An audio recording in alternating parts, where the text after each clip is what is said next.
Hi there. Welcome.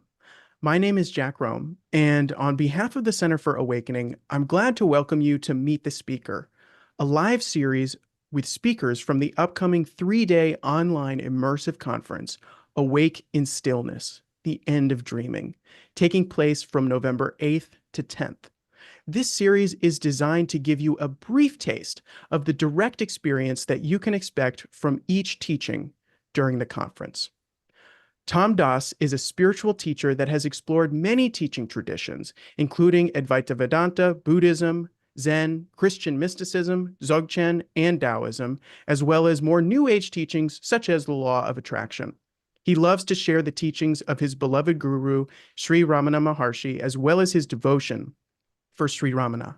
That said, irrespective of your own seeking background, Tom has an uncanny knack of being able to meet you where you are and facilitate a greater clarity in those who approach him for guidance. Tom's conference session is titled Silence is Samadhi. His session will invite us to attend a satsang experience where Tom will lovingly guide us in how to integrate these transformative and healing teachings of Advaita Vedanta into our daily life, taking us ever nearer to oneness, liberation, and God. So, Tom, once again, welcome. Thank you so much for joining us today. And with this brief time to give us a taste, could you give us a taste of your session by encapsulating some of this teaching for us and just sharing what you mean by silence is samadhi? Thank you very much. I'm very happy to be here. Welcome, everyone.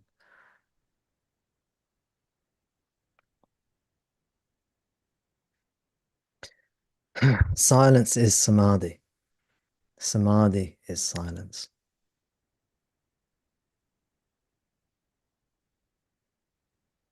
What does it mean? These words, silence, samadhi, in the way that I use the words, and traditionally too, these words are just synonyms for your true nature. Your true nature, what you actually are, not what you pretend to be, or what you may think you are, but what you actually are, doesn't have a name. We can call it our true nature. We can call it lots of different names, lots of different words. All these different words in the teachings are useful to point out what we are. And one of the pointers is silence. Our true nature is silence.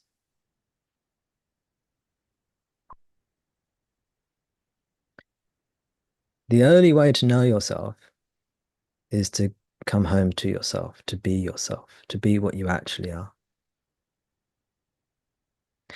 And the only way to know yourself is through silence, also known as samadhi. Samadhi.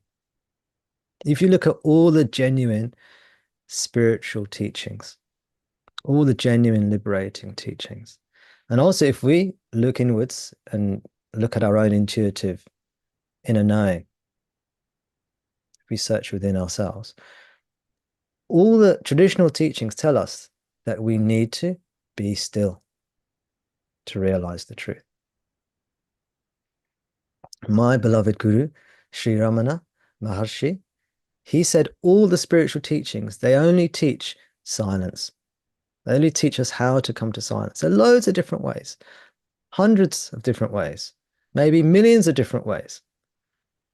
As many ways as there are people or beings. But we all have to go through the door of silence, samadhi. So that's the teaching. Now, maybe I will, yes, okay. I'll just explain a little bit why this is the case, because I think some people miss this. And it'll be interesting to know, be interesting for feedback, if what I'm sharing now is a bit different to what people may have heard before. But our true nature is consciousness, awareness. That much people have probably heard before. But our ordinary, everyday consciousness, what we can call body consciousness or body-mind consciousness, that's our awareness of being in a body, having a mind, being in a world. Our ordinary consciousness is an illusory consciousness, a false consciousness. Our true nature isn't this ordinary, everyday awareness. And all the scriptures say this. The Buddhist scriptures, the Hindu scriptures, the genuine liberating teachings. They say, like, ordinary, everyday consciousness. This is limited consciousness. Our true nature is unlimited consciousness. This is what we actually are. But it appears to be limited. As long as we take ourselves to be a person or a body-mind in a world. So our ordinary, everyday consciousness, which we take to be real, is actually false. If our ordinary, everyday consciousness was the true consciousness that we are, then there's no need for a teaching. And there's no need for silence. There's no need for samadhi. If this was just the infinite consciousness here, there's no need for teaching. There's no ignorance. There's just liberation. And there's no need for silence. But all the scriptures, all the great teachers, my beloved Guru, Bhagavan Ramana Maharshi, he said, you need to be still. And then you can discover what you actually are. The infinite, unbounded, unlimited consciousness, in which no suffering, not one iota of suffering is possible. It's what we want, it's what we are. Always. We always are this. Let me explain even further.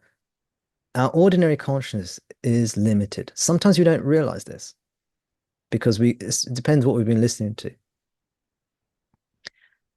For example, I'm in a room and I can see some things.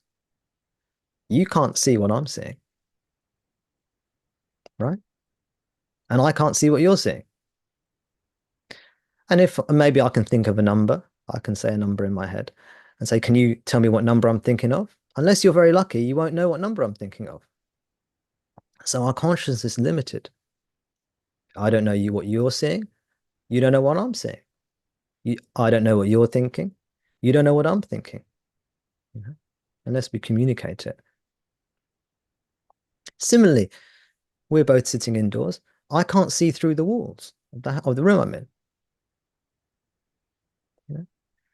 My sense of smell is not as good as some animals' senses of smell.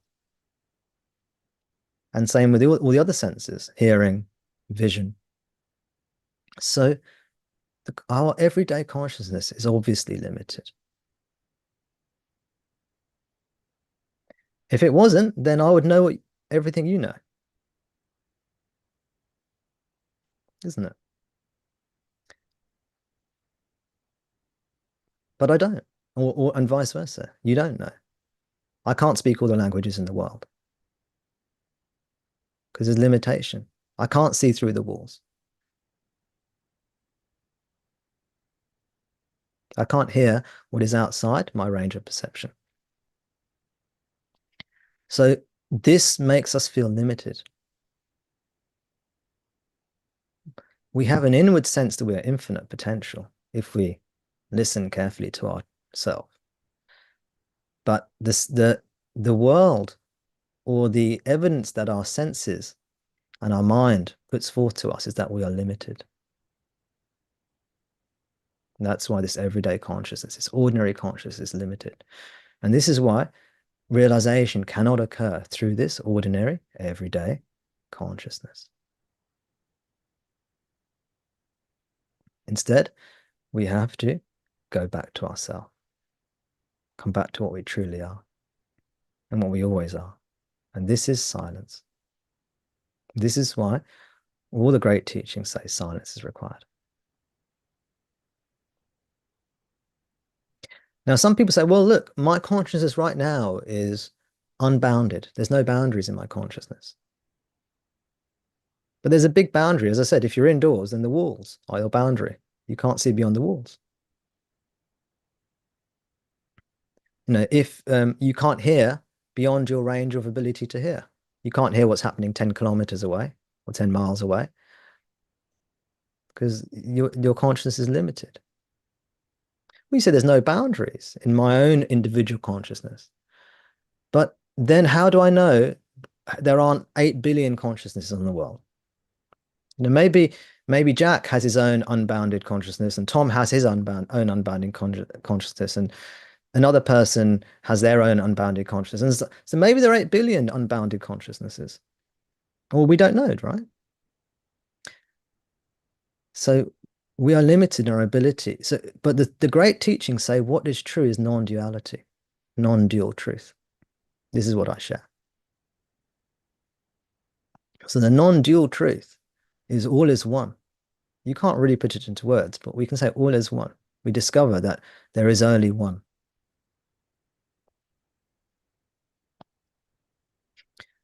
In the New Testament, Jesus said that we should go inward into our own secret place and pray to the Lord God who is one in silence. He said, do not be like the Pharisees who pray outwardly on the streets and make a big show of it. He said, we should pray within, in our hearts in secret, to the Lord God who is one. How do we know God is one and not 8 billion? How do we know consciousness is one? We cannot know through our ordinary everyday consciousness. We can only know when we go back into our own hearts, silence. Then we will discover the unity of consciousness, not otherwise. And this is why the teaching of silence, samadhi, is so important. You don't have to call it silence. You don't have to call it samadhi. You can call it what you like. You don't even have to know about it consciously, but you just have to go into yourself somehow, either deliberately or unintentionally, spontaneously. It can happen too. And this teaching is a science.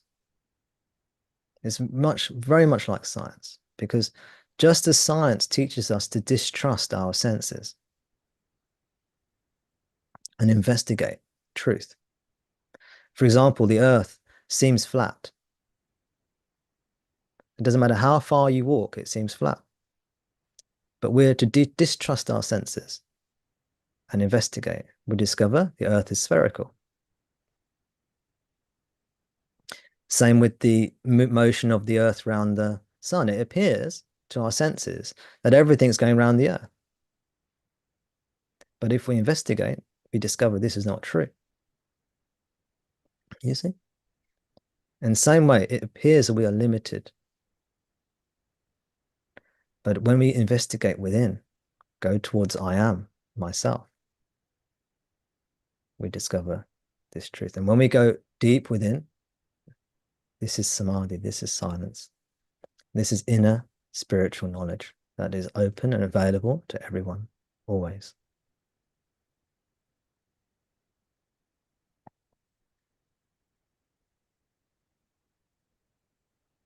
Now, this teaching was figured out thousands of years ago, and it has remained unchanged for thousands of years.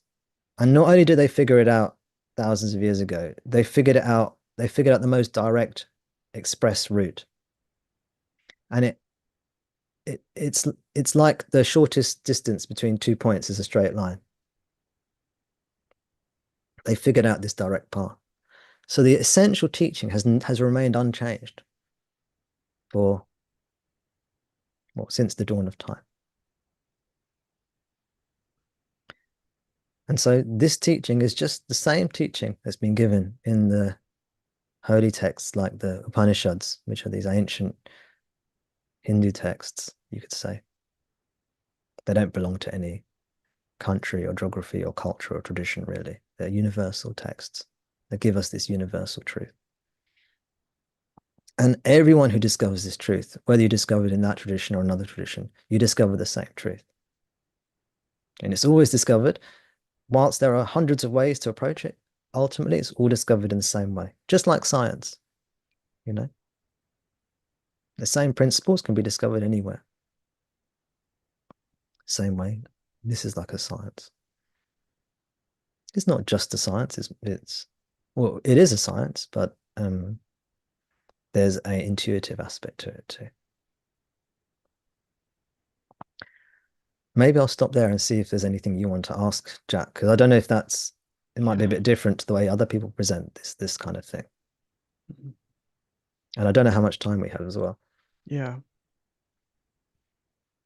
Well, I mean, I have to say the first temptation is to shut up and I shouldn't say anything. Why would I? Um, it does come across differently, but like you said, it arrives at the same destination regardless. Um, I think there seems to be a trend I'm noticing toward wanting to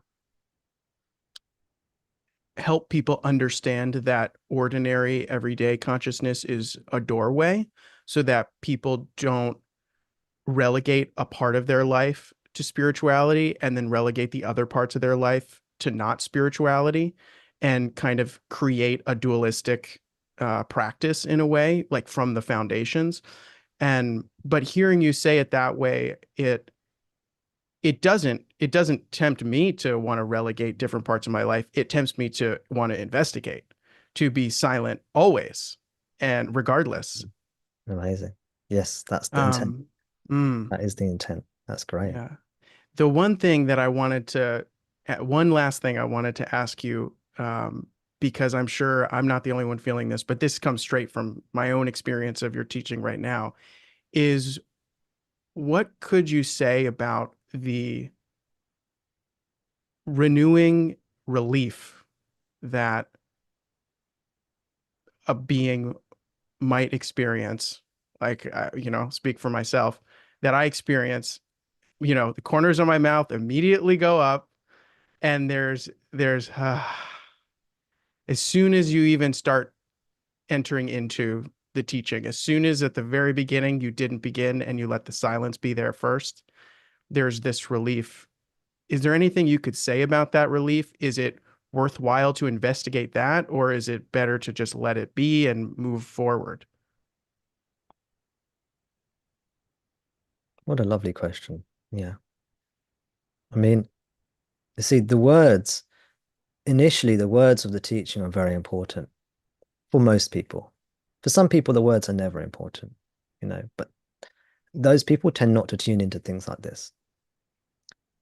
I suspect there's a whole other cohort of people who, their spirituality is very different. They don't need to listen to people like me talk or come to these sorts of things. But for most of us who, enjoy this kind of thing, the words are important. They direct us. They can focus us. They can allow us to gain insight into something. But once the words have done their job and the teaching starts to go into us, that pause you noticed right at the beginning, that becomes, that's the best part of the teaching.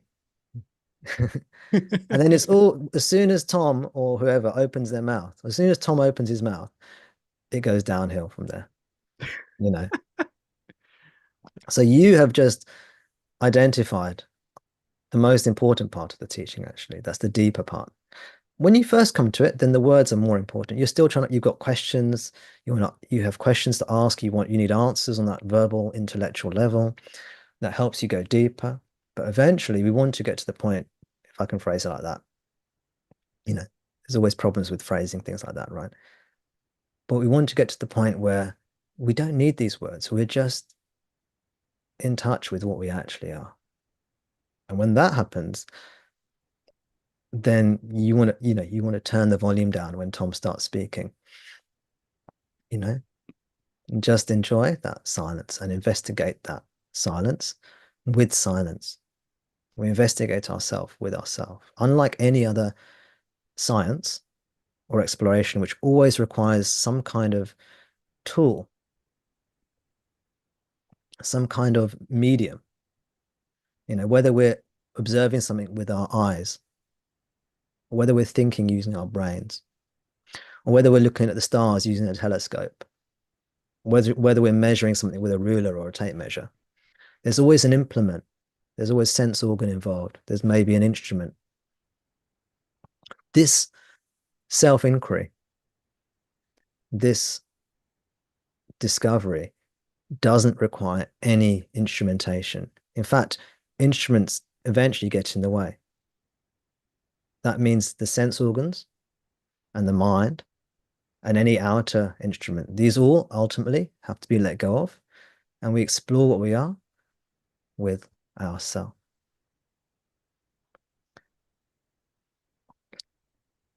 On the level of words, sounds a bit strange, perhaps, but intuitively, when we start going within, it's like, oh yes, I feel that. I feel that. But if we don't go if we don't go within, these teachings won't make any sense. But when I say go within, I mean be still. Go back to what we actually are. And in the session, we'll have a chance to explore what that actually means. What does that mean? What does he mean? We'll have a chance to go into what that actually is and explore and discover together this beautiful, joyous path to liberation. And that relief you mentioned, yes, that's the beginning. Often, once we start to shed and let go. And that deepens and deepens and becomes permanent joy, love, bliss. Call it what you want. But that deepens and deepens. And this path is an intuitive path. It's a joyful path. It's a wonderful path. And that initial relief is just that initial letting go.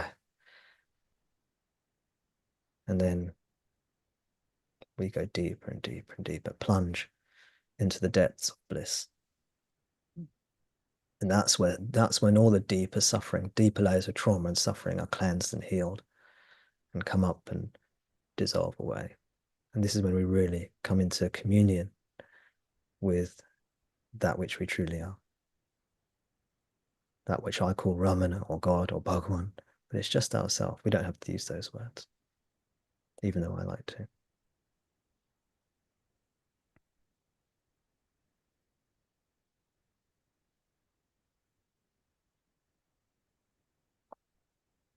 What we actually discover is that we're not a person at all. Not at all. And we discover there are no people. There is no you and me at all. That's an illusion. But we don't want to make it into a belief. We want to deeply know this or realize this or experience this for ourselves.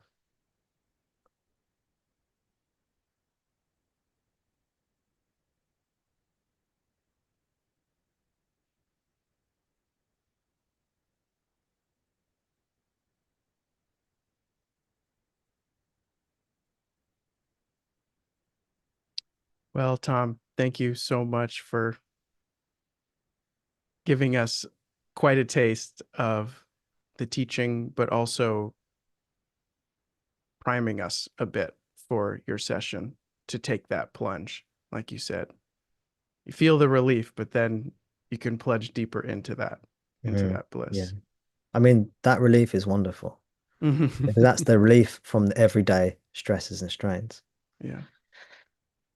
Yeah. that we're holding on to. But that's just that if, yeah, that is just, that is actually, it's wonderful, but it's also relatively superficial. Mm-hmm. Mm-hmm. Mm-hmm. And Yeah. that state of relief becomes more normal, but then we go deeper, deeper. Otherwise, we won't discover. And we want to. It's like positive cycle of reinforcement, Mm-hmm. where positive feedback loop, where we just love it more and more. And then it comes to us more and more. Mm-hmm. Yeah. Yeah. See, the path of silence is also the path of love. I discovered this through love for my guru, my teacher, Ramana Maharshi. I'd read all these teachings already, but it didn't work for me. Then I fell in love with him and his presence. And this is also a path of love. Silence and love go together. In fact, they're the same thing. Silence without love is actually not true silence. It's a dull state of mind, or it's a vacuous, bleak state of mind. But silence with love, this is our true nature. This is bliss. This is ourself.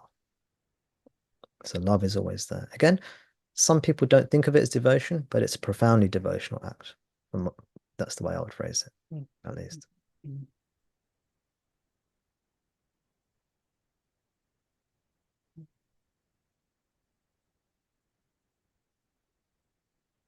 Well, I think we'll leave it there and we'll let us all marinate until your session in a couple of weeks.